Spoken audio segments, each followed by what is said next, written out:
जगतसिंहपुर सदर स्थित सर्वपुरातन शिक्षानुष्ठान Shrikrishna academy platinum jubilee समारोह उद्घाटित हो जाइछि।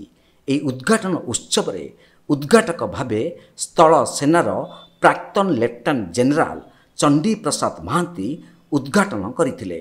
पुरातन छात्र संसद सभापति डॉक्टर अभय नायक सभापतित्व रे आयोजित समारोह रे मुख्य अतिथि भावे खाउटी समवाय और उच्चशिक्षा मंत्री अतुल सब्यसाची नायक, सम्मानित अतिथि भावे सरकारी मुख्य सचेतक तथा स्थानीय विधायक प्रशांत कुमार मुदुली, सांसद डॉक्टर राजश्री मल्लिक, सांसद अच्युत सामंत, विप्लव चौधरी प्रमुख बहु विशिष्ट व्यक्ति माने जोगदे ग्रामांचल रे शिक्षार विकास और इंटरनेट जुगरे छात्र छात्री माने निजकु सही भली भावरे गढ़ी तोलिबा उपरे गुरुत्व देइथिले। परे प्लाटिनम जुबली कमिटी पक्षरु अतिथि मानकु संबर्धित करा जाइतला। एही कार्यक्रम रे बहु पुरातन छात्र छात्री माने उपस्थित थिले।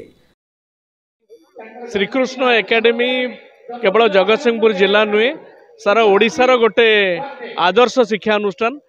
दीर्घ दिन धरिकी ये अनुष्ठान बहु कृति संतान को जन्म देइछि। आज तार प्लाटिनम जुबली आलुमनी माने अछंती, समस्ते अछंती। आमे आशा रखिबु विगत दिन रे जेभली भाबरे श्रीकृष्ण एकाडेमी माइल खुंट थिला, वर्तमान मध्य शिक्षा दिगरे उपकूलवर्ती इलाका रे से भली गोटे माइल खुंट होइकी रहिबो ए आशा आम समस्तंकर अछि। जगतसिंहपुर रीता साहू को रिपोर्ट, तीर्थक्षेत्र लाइव।